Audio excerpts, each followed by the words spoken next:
उस परम ब्रह्म ने ब्रज में बालक बनकर के बड़ी मधुर लीलाएं, कभी माखन चुराते हैं, कभी बछड़ा चराते हैं, कभी गैया चराते हैं, कभी चीर चुराते हैं, कैसी मधुर मधुर लीलाएं की। और जब श्री कृष्ण ने देखा कि मेरे ब्रजवासी हैं तो मेरे, और आश्रय ले रखा है इंद्र का, अब मेरे बन गए हैं तो पूरी तरह मेरी शरण में क्यों नहीं आ जाते, तो अपनी शरण में लेने के लिए इंद्र याग रुकवा करके और गोवर्धन की पूजा करवाई। इंद्र का अभिमान भी तोड़ना था, क्योंकि कृष्ण अवतार में प्रभु ने सबका अभिमान चूर चूर किया है। चाहे वो अग्नि का अभिमान हो तो अग्नि पान करके दावाग्नि पान करके इंद्र का अभिमान जो है अग्नि का अभिमान मिटाया। गोवर्धन उठा करके इंद्र का मान का मर्दन किया। वरुण लोक से अपने पिताजी को छुड़ाकर लाए, वहां वरुण देवता के मान का मर्दन किया। प्रभु ने जिन जिन के मन में अभिमान है उनके मान को अभिमान को चूर चूर इस लीला में किया है। जिन जिन अवतारों में भगवान ने देखा कि मुझसे कोई भक्त कोई आशा लिए है, कोई भाव लिया है और वो पूरा नहीं हो पाया, तो कृष्ण अवतार में आकर उन सब भक्तों के वो भाव भगवान ने पूरे किए हैं। इसीलिए इसको परिपूर्ण अवतार कहा गया है। भगवान तो कभी कम ज्यादा होता ही नहीं, पूर्ण में से पूर्ण निकाल लो तभी पूर्ण ही रहता है, तो अधूरा तो हो ही नहीं सकता। भगवान के सभी अवतार परिपूर्ण हैं, पर श्री कृष्ण अवतार को इतना प्रमुख क्यों कहा है, क्योंकि इस अवतार में आकर प्रभु ने सबकी इच्छाओं को पूरा किया है, सबकी कामनाओं की पूर्ति कृष्ण अवतार में प्रभु ने की है। ब्रजवासियों से गोवर्धन की पूजा करवाई। इंद्र को बड़ा बुरा लगा। इंद्र ने सोचा कि अरे इस बालक की बातों में बहक कर इन ब्रजवासियों ने बरसों पुरानी मेरी पूजा की परंपरा को तोड़ दिया। अभिमानी व्यक्ति बहुत छोटी सी बात को भी अपना अपमान मान लेता है और नाराज हो जाता है, लेकिन महापुरुष बड़ी बड़ी बातों पर भी ध्यान ना देकर के उनको अनदेखा करते हैं। संसार की बातें, मान अपमान उनके लिए महत्वहीन हो जाता है। हमारा सुख दुख आज हमारे हाथ में नहीं है। हमने अपने सुख दुख की चाबी दूसरे के हाथ में दे रखी है। किसी ने थोड़ा प्रशंसा कर दी, हम फूलने लगे। किसी ने थोड़ी निंदा कर दी, हम दुखी हो गए। कोई थोड़ा मीठा बोल लिया, हम खुश हो गए। किसी ने थोड़ा कड़वा बोल दिया, हम परेशान हो गए। तो हमने अपनी प्रसन्नता और अप्रसन्नता दूसरे के हाथों में छोड़ रखी है। अरे व्यक्ति तो वह है कि अपनी मौज में चले, लोग क्या कहते हैं क्या करते हैं इसका परवाह ना करे, बस अपने मार्ग पर अपने रास्ते पर चलता रहे। दुनिया कुछ भी कहे क्या करना है। कहने वाले किसी को नहीं छोड़ते। राम जी पर भी लोगों ने खूब आरोप लगाए। राम जी ने बाली को छुप के क्यों मारा, तो ऐसा क्यों हुआ, तो वैसा क्यों किया। भले ही उसकी गहराई नहीं समझते, पर आक्षेप तो करते। तो इंद्र जो है इस बात से बहुत नाराज हो गया कि मेरी पूजा रुक गई। प्रलय के समय में जो बादल बरसते हैं उनका नाम है सामवर्तक मेघ। बड़ी भयानक वर्षा करते हैं वो। उन मेघों को बुलाया और कहा कि जाओ ब्रजमंडल में ऐसी वर्षा करो कि सारा ब्रजमंडल ही बह जाए, तब इन्हें पता चलेगा कि इंद्र से विरोध करने का क्या परिणाम होता है।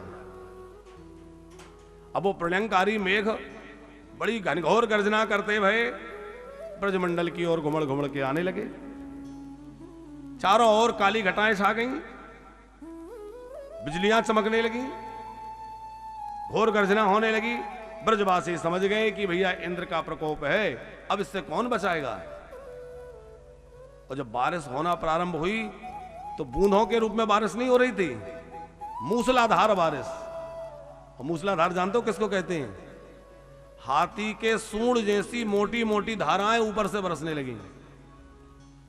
जैसे कहते हैं ना बादल फट गया तो एकदम वर्षा हो जाती है, ऐसे बड़ी जोर की वर्षा होने लग गई। जब इतनी घनघोर वर्षा होने लगी, ब्रजवासी भागने लगे। गाय बछड़े सब व्याकुल हो गए, गोप गोपियां सब भागने लगे और सब श्री कृष्ण की शरण में पहुंचे।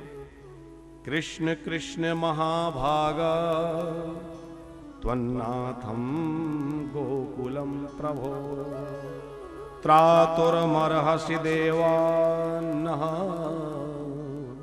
कुपिताद भक्तवत्सल। हे भक्तवत्सल, इस समय देवराज इंद्र बड़े कुपित हुए हैं, आप शरणागत वत्सल हैं, हमारी रक्षा कीजिए। और प्रभु का एक स्वभाव है, बोला राम जी, कि उनके सामने कोई जाकर ये कह दे कि बस मैं आपके शरण में हूं, इतना सुनते ही तो सरकार जो है रोमांचित हो जाते हैं और उस शरणागत को सबसे अभय बना देने के लिए परमात्मा संकल्प कर लेते हैं, अभयम सर्वभूतेभ्यो। ये मेरा व्रत है कि जो मेरी शरण में आ जाता है मैं उसको सबसे अभय बना देता हूं, भय मुक्त कर देता हूं। श्री कृष्ण ने कहा, अरे ब्रजवासियों, क्यों भयभीत होते हो? जिन गोवर्धन नाथ की हमने पूजा की है वही हमारी रक्षा करेंगे। क्या करें? बोले चलो गोवर्धन के पास। अब उस आंधी तूफान बरसात के बीच में भागते भय ब्रजवासी गिरिराज जी की तलहटी में आए। भैया आप क्या करें? हाथ जोड़ के प्रार्थना करो। सबने प्रार्थना करी। श्री कृष्ण बोले कि गिरिराज जी ने उत्तर दे दिया। वो कह रहे हैं कि मैं हल्का हो जाऊंगा, मुझे छाता बना लो। अब तो कुछ ब्रजवासियों को लगने लगा कि भैया अब तो हद हो गई, अरे कोई पर्वत को भी छाता बनाया जा सकता है क्या? इस कन्हैया की बातों में लग के हमने सबके प्राण संकट में डाल दिए। पर कुछ ग्वालों ने कहा, भाई उठा के देखने में हर्ज ही क्या है।